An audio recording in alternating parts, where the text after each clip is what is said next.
sage on the banks of the Ganges about 6,000 years ago, after a great deal of asceticism and many years of prayer and meditation, had a vision of the divinity. And he is so ecstatic that he calls on all beings all over the cosmos to join him in that ecstasy. When we have Bhagavan Sathya Sai Baba in our midst, and when we are able to get a sight of him, the delight is so great that it is only in the words of that saint that we can describe what we feel. This is in celebration of the advent of Bhagavan Sri Sathya Sai Baba.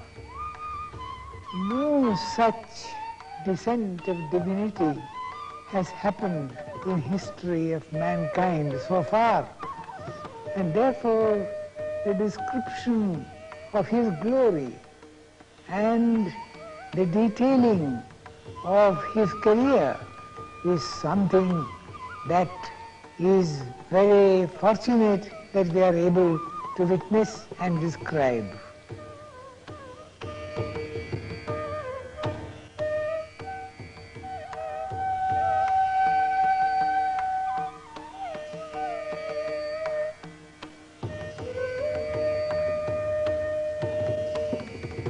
Baba himself has said that it is the prayer of those who are anguished and in agony that has induced him to come into this human form.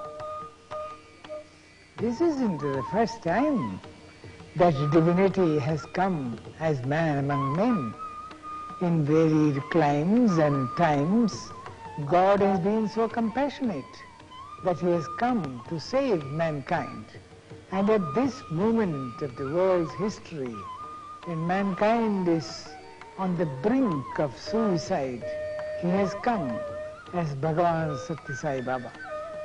Therefore, this is a call for all humanity to come to his feet and learn his message and save themselves.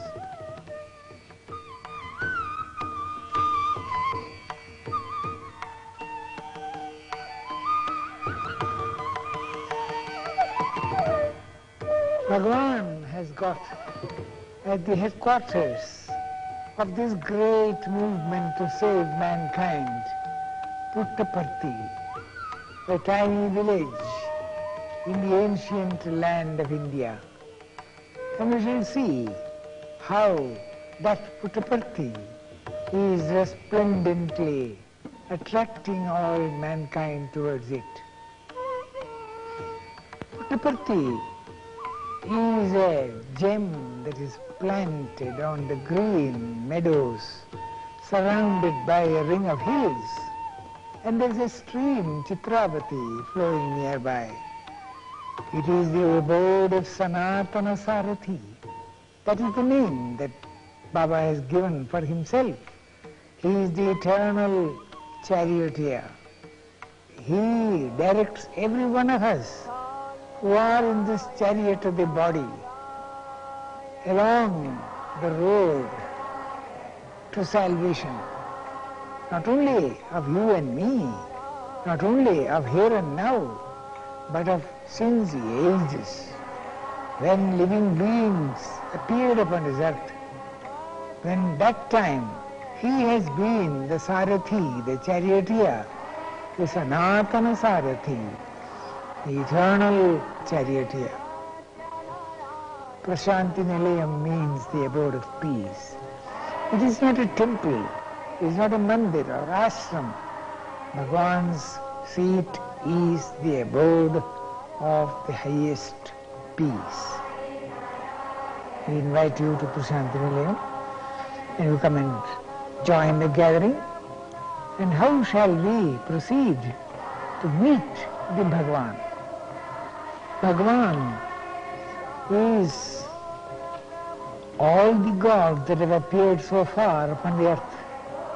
And so for various people. He appears in various forms. The one Bhagavan is being seen as Christ, as Jehovah, as Buddha, as Ram or Krishna, according to the predilections and the attitudes and the prayers of the person who views him.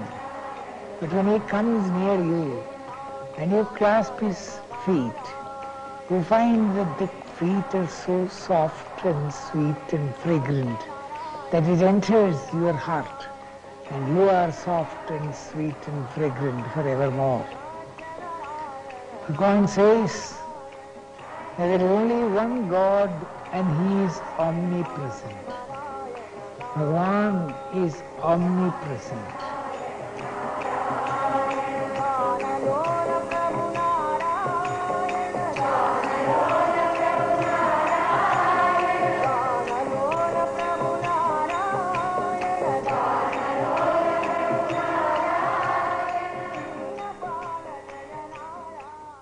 Prashant Nilayam is the place of the great divine alchemist who turns every leaden heart into gold. Transformation is what happens to everyone who comes to his lotus feet. And he brings back to life the drooping and the dead. Dead to all goodness, dead to all righteousness, dead even to enter upon the road of the pilgrim. All broken hearts come here to be set right, and damaged minds, maybe by despair or distress or disappointment or doubt, every mind can be assured of being mended. And it's a school. We have got in the ordinary alphabet only one D, but the Atmic alphabet that Bhagavan teaches has got 3 Ds: duty, dedication, devotion. It has got 4 F's: follow the master, face the devil, fight to the end, finish the game. 4 F's, not 1.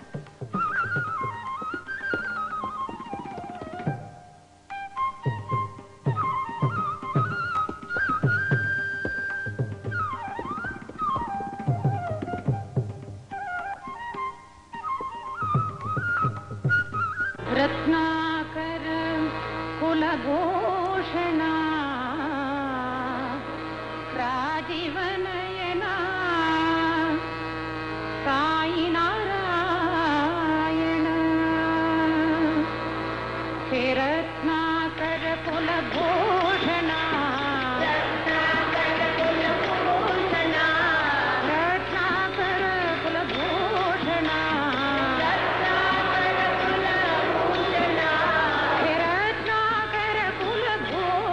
The night of Shivaratri, the dark of the moon, symbolizes the mind when the moon is in its 16th phase only. A 16th fraction of the mind remains to be subdued, suggesting its nearness to the goal of self-realization. Liberation can be easily obtained on this auspicious night by the grace of Lord Shiva. Baba said, in order to bear witness to the fact that the divinity is amongst you, it becomes necessary for me to express this attribute of mine.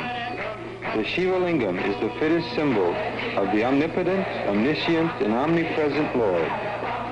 The emergence of the Lingam from the mouth of Sai Baba is the clearest symbol representing the formless divine essence, which is beginningless and endless.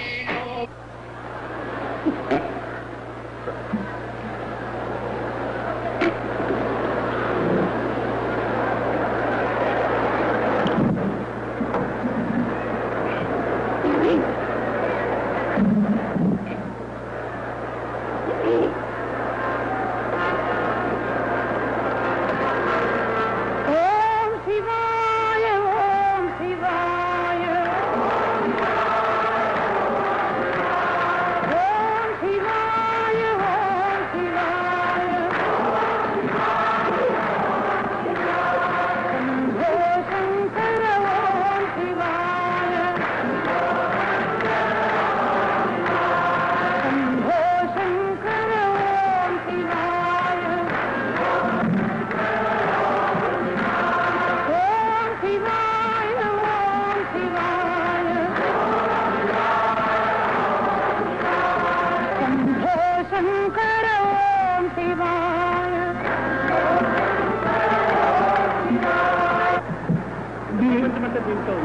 The lingam which has just been generated is called the Prithvi lingam. The entire creation and the world is contained in that lingam.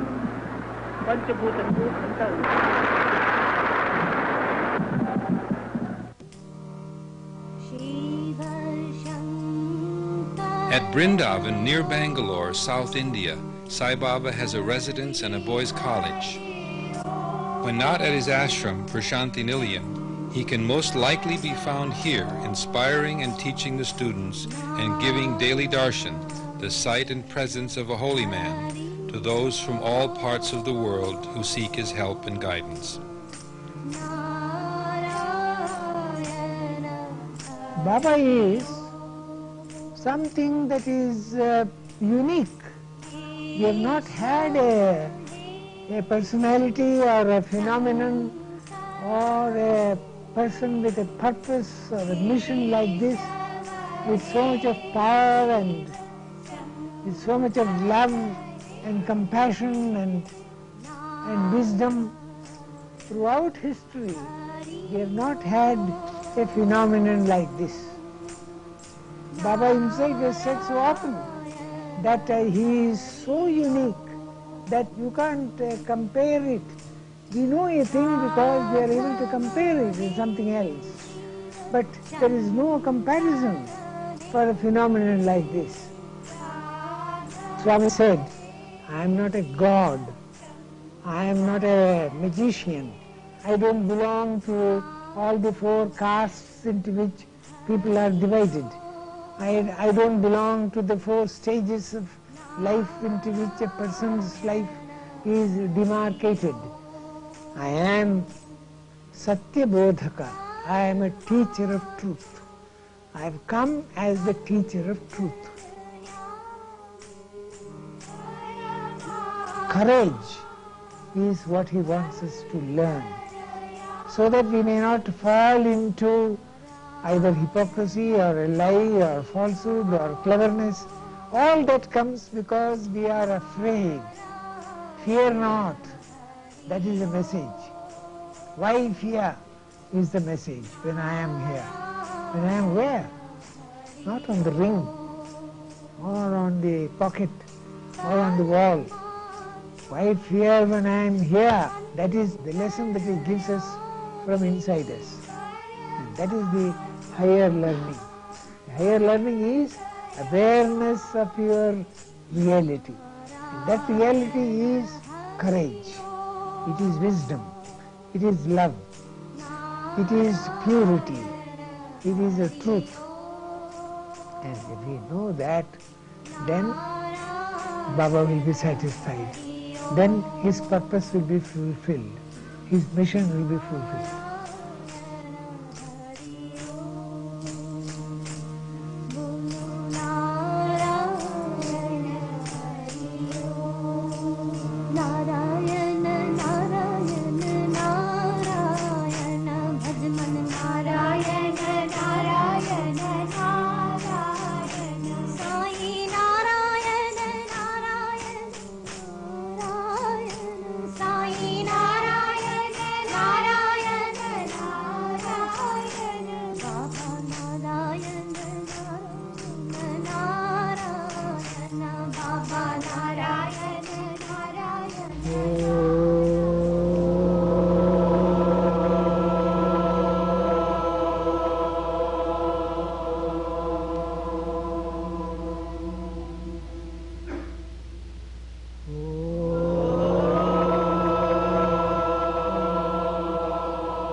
From time to time, Sai Baba invites sincere young students to join with him at the college for a summer course on various aspects of the Vedantic tradition.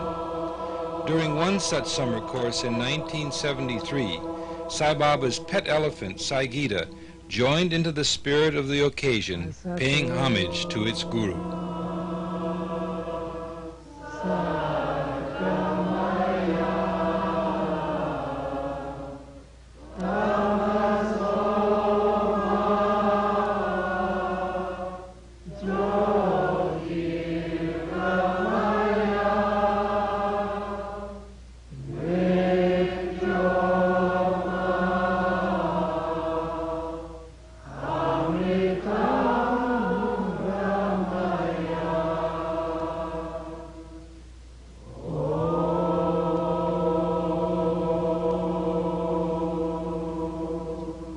Mr. N. Kasturi, editor of the ashram's monthly journal and Sai Baba's biographer, addresses the students. Because in answer to this prayer, lead me from one place to another, one stage to another, one state of mind to another. Baba says, there is no question of leading, of moving from one place to another. You are that. It is only removing the veil of pride or envy or greed or hate or ignorance. It is only projecting light upon yourself. And then you realize that you are the real, that you are the wisdom itself, that you are immortal.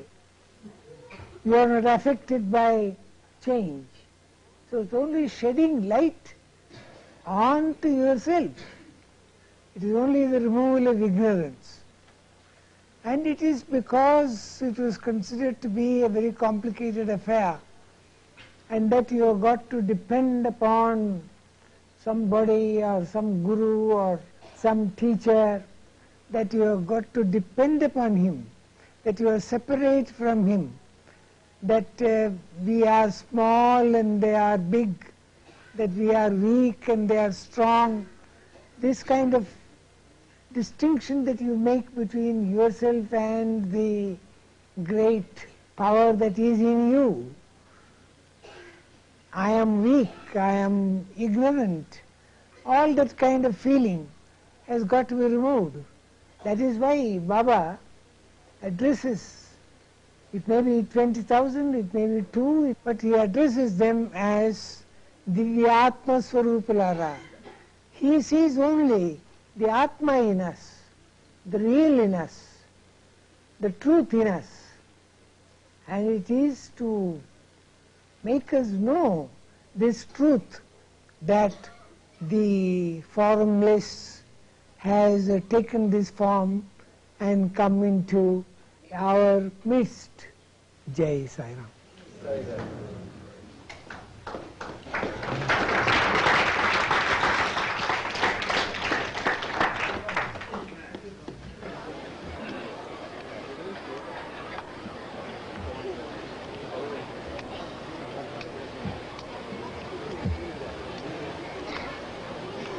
Sunday afternoon at Vrindavan is a time for the students to put Baba's principles of selfless service into action. Work groups clean the compound and prepare food for distributing to the poor. First, confidence. Where there is confidence, there is love. Where there is love, there is peace. Where there is peace, there is truth. Where there is truth, there is God. Think about all this God. That is God, what is worship? Think like that. God is in you, with you, above you, below you, around you. He is always with you. You are God. True God. Think about God. God is everything. He will do. Without grace, God's grace.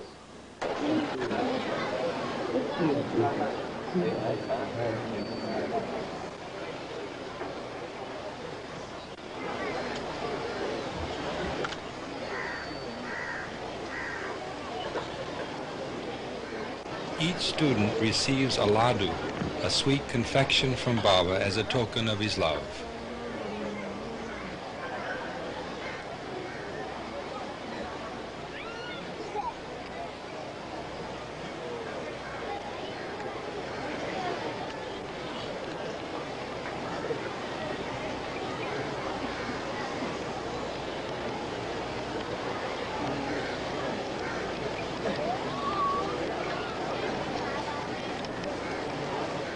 Here, Sai Baba distributes the food prepared by the students to those in need, and by his example inspires his devotees throughout India and other parts of the world to engage in acts of selfless service. For as Baba says, the fulfillment of man's life on earth consists in filling himself with love of God and transmuting that love into acts of service, service of man who is the embodiment of God.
On a special occasion, Sai Baba addressed the summer course students outdoors on the campus grounds.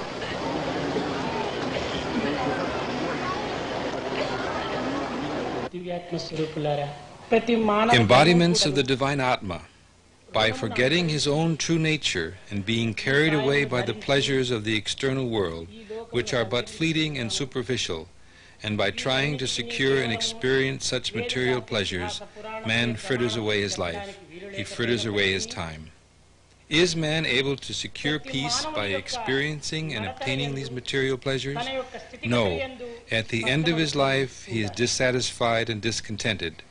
Man is becoming ignorant of the permanent being within him, which is truth itself, which is formless.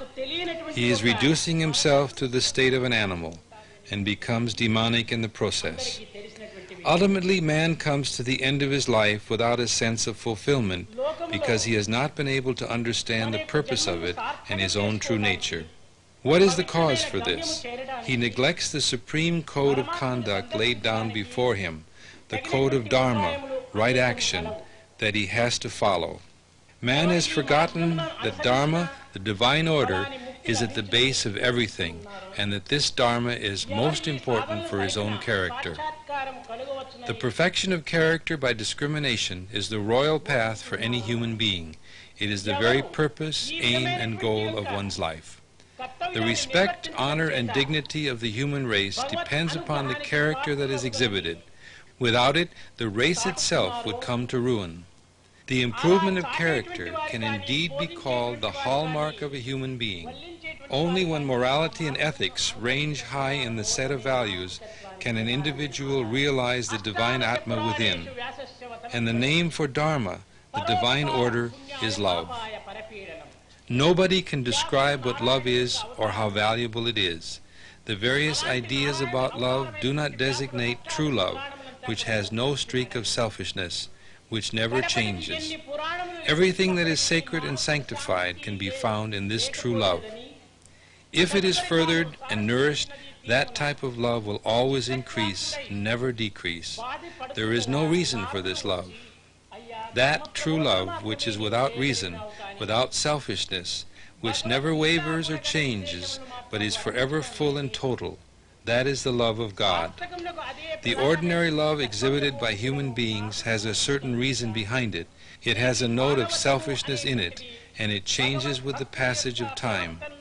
Therefore, it is impossible for man who feels this human love to understand the love of God. Boy students and girl students, and you who have the cause of education dear at heart, what I mainly wish to convey to you today is that the love of a human being is totally different from the love of God. As I said earlier, your love is motivated by selfishness. It depends upon some reason and is temporary. Swami's love is selfless, has no reason and no end. Through my love, I am fostering and nourishing your love. Your love is thus nourished by this supreme love. So you should see to it that you live this supreme love and that you do not harm or injure any being, as I would not harm or injure anyone. One should realize the divinity of God and the love of God and live in love. With the hope that you will be a model of this love to the world, I bring this discourse to an end and bless you. Start the day with love, fill the day with love, spend the day with love, end the day with love. This is the way to God.